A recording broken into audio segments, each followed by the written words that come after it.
दोस्तों स्वागत है आपका हमारे YouTube चैनल ब्राइट लर्न में। तो अभी बात करने जा रहे हैं एसएससी कांस्टेबल जीडी भर्ती परीक्षा। जो ये देखिए 2019 का प्रथम पाली में जो पेपर हुआ था और आपका एसएससी जीडी का एग्जाम पास है। तो ये आपके प्रीवियस ईयर क्वेश्चन है जो आपका 2019 में 11/2/2019 को प्रथम पाली में पेपर हुआ था जीडी का। उसके में मैथ का आपको आज सॉल्यूशन बताऊंगा कि देखो कितने सिंपल क्वेश्चन आते हैं। आप अगर आसानी से चाहें तो 25 क्वेश्चन में से 2500 क्वेश्चन आसानी से कर सकते हैं। तो चलो आज हम शुरुआत करते हैं आज के मैथ की। ठीक है, तो देखिए 2019 में जो पेपर हुआ था आपका कैसा पूछा गया था मैथ का। तो देखिए पहला क्वेश्चन ही देख लें आप कि पहला क्वेश्चन 51 से शुरुआत हो रही है किसकी, प्रारंभिक गणित, और ये किस में, जीडी में पूछा गया है। तो बात करते हैं पहले क्वेश्चन की। एक गेंदबाज ने लगातार 15 मैचों में 0 3 2 1 5 3 4 5 5 2 2 0 0 1 और 2 विकेट लिए हैं। दिए गए आंकड़ों का बहुलक क्या है, यानी कि ऐसा कौन सा बहुलक है जो मतलब आपको पता करना है कि कौन से रन उसने ज्यादा बार बनाए। तो देखिए 5-5-5 यानी कि 3 मैचों में 5-5 विकेट लिए और 2-2-2 और 2 यानी कि 2 विकेट उसने लिए 4 में, और कोई इससे अधिक बार विकेट नहीं लिए। तो इसका बहुलक क्या हो जाएगा हमारा 2। तो 51 का आंसर क्या हो जाएगा ए, इसका बहुलक क्या हो जाएगा ए। अब देखिए बात कर लेते हैं अगले सिंपल क्वेश्चन की तरफ। यदि पी क्यू से 40% कम है तथा तो क्यू पी से कितना प्रतिशत अधिक है। देखिए सिंपली क्वेश्चन है, आसानी से कर सकते हैं आप। एक तरफ पी लिखें और एक क्यू। क्या कह रहा है, पी क्यू से 40% कम है। अगर क्यू 100 है तो पी कितना है तुम्हारा 60, क्योंकि 40% कम है। अब इसे आप छोटा कर सकते हैं, 20 3 60, 20 5 100। अब पूछा क्या है, क्यू पी से कितना प्रतिशत अधिक है, यानी कि पी क्यू पी से कितना अधिक है 2, किससे पी से, यानी कि 3 × 100 कितना आ जाएगा 200/3। अब इसे आप सॉल्व करेंगे, 3 छिक्के 18, 3 छिक्के 18 दशमलव 3 छिक्के 18, 3 छिक्के 18 यानी कि चला जाएगा। तो इसका आंसर क्या हो जाएगा 66.66%। तो 52 का हमारा आंसर क्या हो जाएगा बी। तो हमारा बी इज राइट आंसर। ठीक है, देखिए कितने सिंपल क्वेश्चन है। अब अगले क्वेश्चन की बात कर लेते हैं, हमारा कार्य समय का क्वेश्चन है। तो ये क्या है, अनिल दीपक तथा दिनेश मिलकर एक कार्य को 35 दिन में पूरा कर सकते हैं। अनिल तथा दिनेश मिलकर समान कार्य को 60 दिन में पूरा कर सकते हैं। दीपक अकेला समान कार्य को कितने दिन में पूरा कर सकता है। तो देखिए कितना सिंपल क्वेश्चन है आपका। किसकी बात कर रहा है, अनिल। यहाँ पर आप लिख लेंगे अनिल यानी ए, और दीपक यानी कि दीपक DEE, और दिनेश यानी DI। तो ये मिलकर तीनों कितने दिनों में काम को समाप्त कर देते हैं, 35 दिन में समाप्त कर देते हैं। अब दूसरा क्या कह रहा है, अनिल तथा दिनेश, कौन, अनिल तथा दिनेश मिलकर, यानी कि अनिल और दिनेश मिलकर कितने दिनों में काम कर रहे हैं 60। अब अगर हम ऐसा काम मान लें इन दोनों का कि जो इन दोनों का भाग चला जाए, तो अगर हम 35 और 60 का लासा लें तो कितना आएगा 420। हमने टोटल मान लिया 420 यूनिट काम है हमारा। अब अगर हम बात करें तो अनिल दीपक और दिनेश मिलकर कितना काम करेंगे, तो यानी कि 35 का भाग 420 में देंगे, 35 दूनी 70, 7 6 42 यानी कि 12 यूनिट। ये तीनों मिलकर एक दिन में 12 यूनिट काम करेंगे, और अनिल और दिनेश मिलकर आपका कितना काम करेंगे, तुम्हारा 60 का भाग देंगे तो 7 यूनिट। तो अब अगर हम देखें अनिल दीपक और दिनेश की एफिशिएंसी कितनी निकल कर आई 12, और जबकि अनिल और दिनेश की एफिशिएंसी कितनी निकल कर आई 7। इन दोनों की एफिशिएंसी कितनी निकल कर आई है 7। तो दीपक की एफिशिएंसी कितनी रहेगी 5 यूनिट। तो अब 420 को 5 से भाग दे देंगे तो कितना आएगा, 5 40 और 2 5 20 यानी कि 84 दिन में। तो इसका कौन सा आंसर सही हो जाएगा आपका, तो 53 का आंसर हो जाएगा बी सही। ठीक है, 53 का क्या हो जाएगा बी। अब बात कर लेते हैं अगले सवाल पर। देखिए ये एडवांस से आया है। एक शंकु की ऊंचाई, क्या कह रहा है, एक शंकु की ऊंचाई 16 सेंटीमीटर है तथा उसके आधार की त्रिज्या 30 सेंटीमीटर है। यदि इसे रगने की दर 14 रुपये प्रति सेंटीमीटर स्क्वायर है तो शंकु को भार से रंगने में कुल खर्चा कितना होगा। तो देखिए अगर शंकु बनता है तो हमारा ऐसा बनता है, ठीक है। तो ये क्या है, अब हमें इसकी क्या दी है, ऊंचाई, ऊंचाई यानी कि ये दे दी आपको 16 और इसकी त्रिज्या कितनी दी है, यानी कि यहाँ से यहाँ तक की कितनी दे दी 30। अब आपको ये त्यर्क रेखा की लंबाई निकालनी है, तो आपको एक सूत्र पता है त्यर्क रेखा की लंबाई L square plus H square. तो यहाँ एल क्या हो जाएगा आपका 30, तो 30 का वर्ग कितना हो जाएगा 900 और 16 का 256, ठीक है। 16 का कितना हो जाएगा 256। अगर हम बात करें तो दोनों का कितना हो जाएगा 1156 और 1156 किसका वर्ग है 34 का, ठीक है। किसका वर्ग है 34, यानी कि ये हमारी निकल कर आई 34। अब आपको पता है शंकु का पृष्ठ कितना होता है, वक्र पृष्ठ, तो शंकु का आपका वक्र पृष्ठ होता है पाई आर एल। कितना होता है पाई आर एल। अब पाई की वैल्यू 22/7, आर की वैल्यू तुम्हें दी है 30 और एल आपने निकाल ली 34 और 14 रुपये प्रति सेंटीमीटर की स्क्वायर से खर्चा कर रहा है, यानी कि 14। तो अब इसे सॉल्व कर लेंगे आप, ठीक है। जब इसे आप सॉल्व करेंगे तो 7 से ये कट जाएगा आपका 2 बार, 30 का गुणा इसका करेंगे तो 60 इंटू 22 इंटू 34। तो ये अब जब आप इसे हल करेंगे तो ये आपका कितना निकल कर आएगा, तो ये कितना हो जाएगा 6 दूनी 12, 6 दूनी 12 और 1 1320 गुणा 34। तो इसे आप हल करेंगे तो आपका आएगा 44,880। तो कितने रुपए का खर्चा आएगा 44,880, ठीक है। कितना आ जाएगा 44,880। तो इसका कौन सा डी ऑप्शन सही हो जाएगा, किसका 54 का। अब बात कर लेते हैं अगले सवाल की तरफ। अगला सवाल क्या कह रहा है हमारा, देखिए बहुत सिंपल सवाल है। 55 है 5 सही 1/2। तो इसे कैसे हल करेंगे, इसे सिंपल ही हल कर सकते हैं ना, इसमें कुछ समझने की जरूरत है। जब इसे सॉल्व करेंगे तो कितना हो जाएगा 11/2 और देखिए 2 का भाग 4 में लग जाएगा, कितना हो जाएगा 2 और 6 में से 2 घटाएंगे कितना बचेगा 4 और ये कितना हो जाएगा 4 × 12 13/4 और प्लस 4। तो आप इसे हल करेंगे 11/2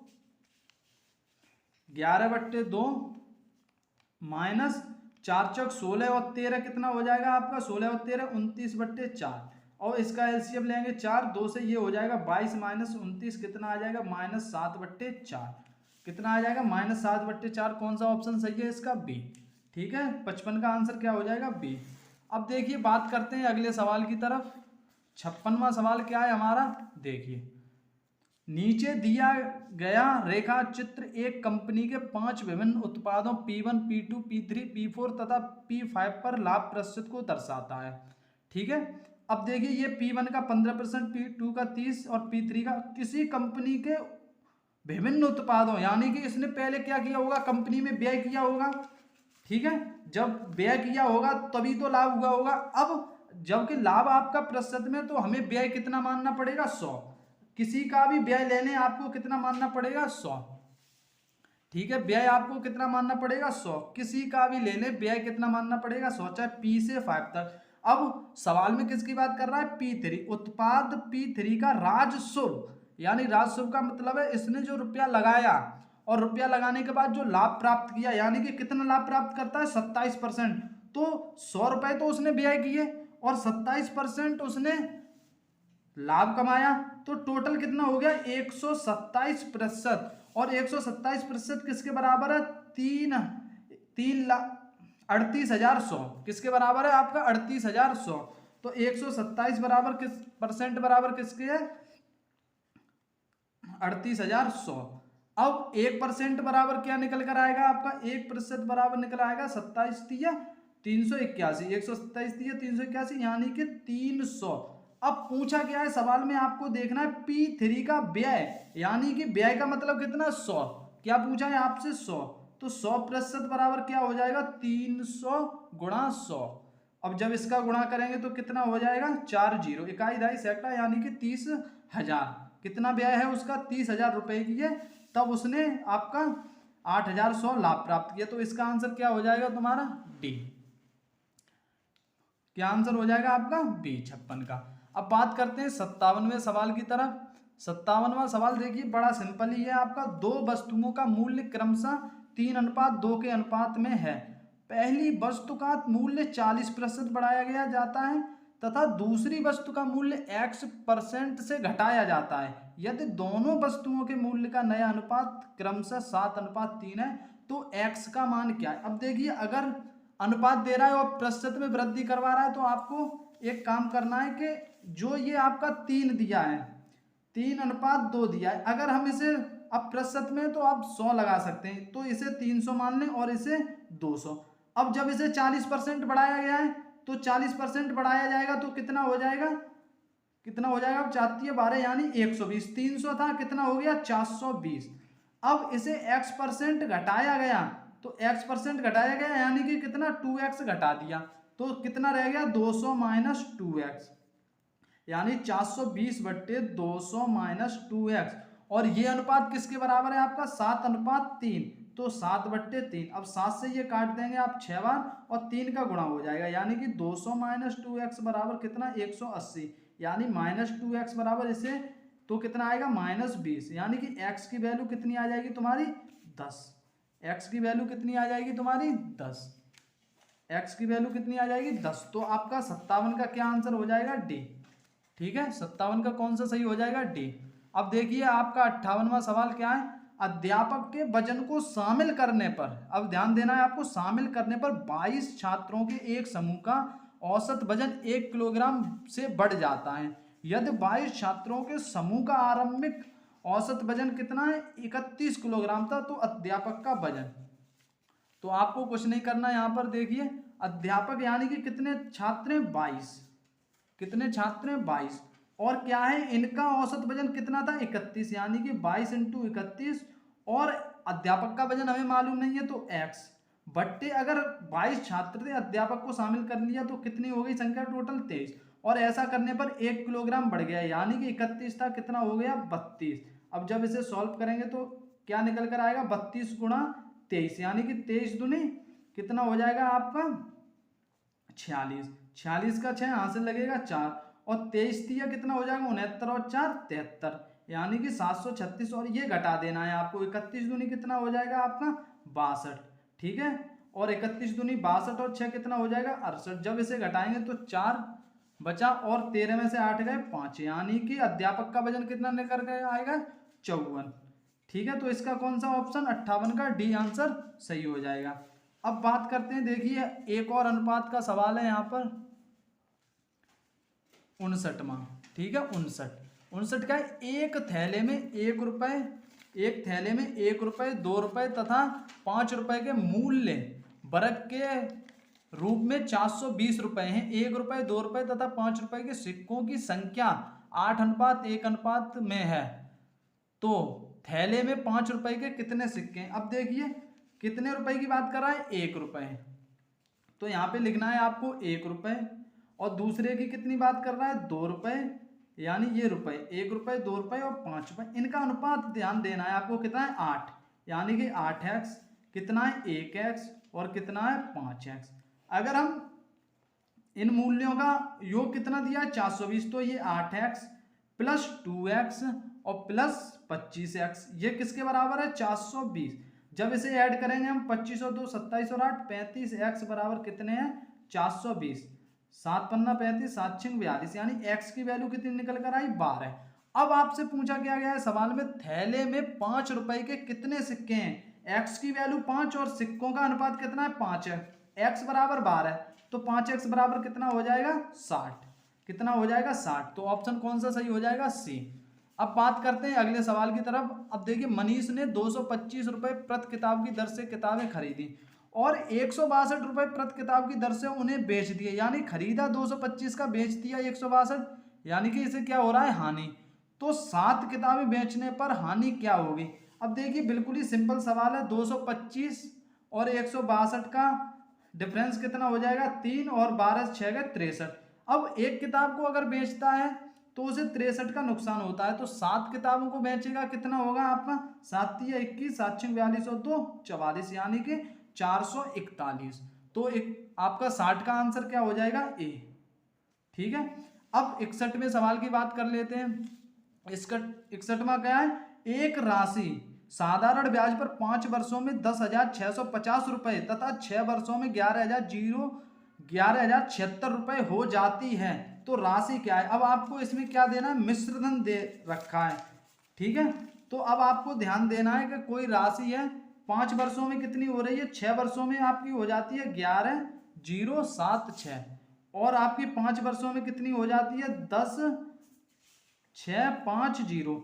तो एक वर्ष की क्या निकल के आएगी, इन दोनों का अंतर 6, 7 में से 2 और 10 से 4, कितना आया 426। एक वर्ष का ब्याज 426 है, तो 5 वर्ष का ब्याज कितना हो जाएगा आपका, 5 छिक्के 30, ठीक है, और 5 दूनी 10 और 3 13 और 5 चौक 20, यानी कि 5 वर्ष का ब्याज 2130 रुपए, यानी कि 10,650 रुपए आपका 2130 रुपए का ब्याज भी ऐड है। तो हमें निकालना क्या है यहाँ पर धन, तो या आप क्या करेंगे 10,650 में से कितना 2130 माइनस कर देंगे, तो कितना आएगा निकल के 0, 5 से 3 2, 6 में से 1 गया आपका 5 और 10 से 2 गए 8, यानी कि ब्याज धन कितना है आपका 8,520। तो इसका आंसर क्या हो जाएगा डी। अब बात कर लेते हैं 62 क्वेश्चन। 62वां क्वेश्चन बहुत सिंपल है, आपको कुछ करने की जरूरत नहीं है इसमें। देखिए कितना, इसे यहीं पे सॉल्व कर सकते हैं, 10 तिया 30 यानी 31/3 आ गया, ठीक है, 31/3, और ये कितना हो जाएगा भागित 5/3। अब इसे उल्टा मत कर देना, क्योंकि का चिन्ह लगाए तो पहले ये सॉल्व होने के बाद इसमें इसका गुणा होगा, ठीक है।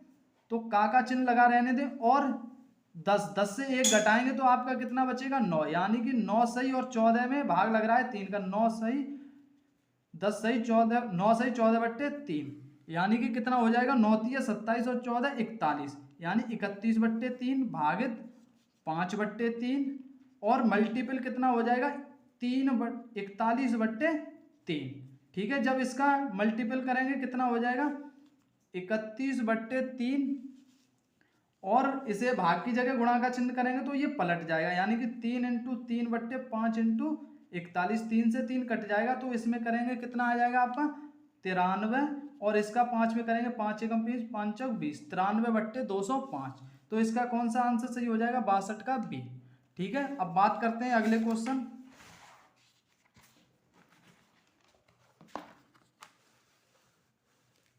अगला 63वां क्वेश्चन क्या है, ए अकेला एक कार्य को 6 दिन में पूरा कर सकता है तथा बी अकेला समान कार्य को 8 दिनों में पूरा कर सकता है। ए तथा बी दोनों मिलकर समान कार्य को कितने दिन में पूरा कर देंगे, ठीक है। तो इसमें आपको क्या करना है, तो ए और बी के कार्य दिए हैं, आपको क्या करना है, ए का कार्य कितना दिया है 6 दिन में पूरा कर सकता है, ए कितने दिनों में 6 दिनों में, बी कितने दिनों में, बी 8 दिनों में, ठीक है। तो अब दोनों का ऐसा मान लें कि दोनों का भाग चले जाए, तो कितना हो गया एलसीएम इसका 24, 6 की एफिशिएंसी कितनी निकल कर आई 4, और 8 की, और बी की कितनी निकल कर आई 3। अब दोनों मिलकर यानी कि कितना यूनिट काम करेंगे 4 और 3 7, यानी कि 24/7। तो इसका कौन सा आंसर सही हो जाएगा आपका डी, 24/7 कहाँ है डी, तो 63 का आंसर क्या हो जाएगा डी। अब देखिए क्या है, राजेश 25 किलोमीटर प्रति घंटा की गति से अपने दफ्तर जाता है तथा 20 किलोमीटर प्रति घंटा की दर गति से घर वापस आता है, यदि वह कुल 9 घंटे लेता है।